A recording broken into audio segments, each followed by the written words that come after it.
maghisgot aning dapita. Muna nga hangtod abot na lang ko, nahimo na lang kong kagawad lungsod sa Kandihay. Ni adto ay tinuod jud ay ning Kampuraw nga natukod po ng atong simbahan sa Man komunidad. Muna ang atong pakpakan, atong tagsa-tagsa ka po. Dito sa Kandihay kami, ang atong kauban dito nga Iskaya, naghinay-hinay na may reorganize. Atong gipahingusgan jud ang atong tribo Iskaya kay binilin kini sa atong mga ginikanan.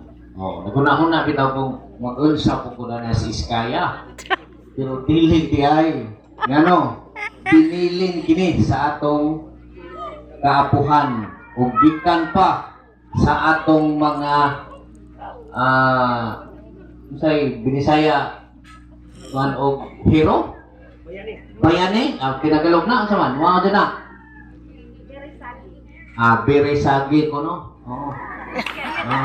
Beresagi mao na nga atong mga hero Beresagi gikan pa sa unang panahon.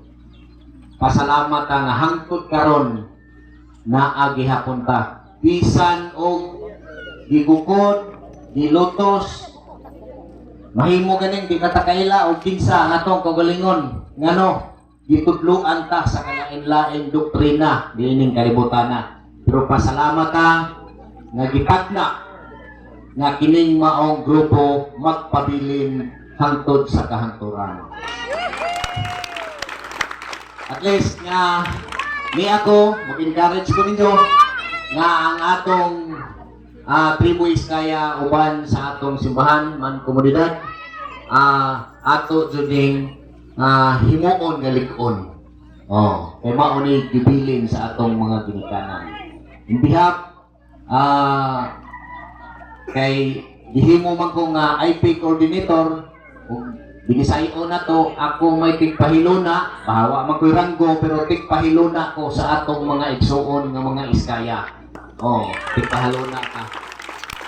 Iyawat na lang makatabang ko sa tribo, iyawat na lang makatambag ko sa atong mga kaigsuonan.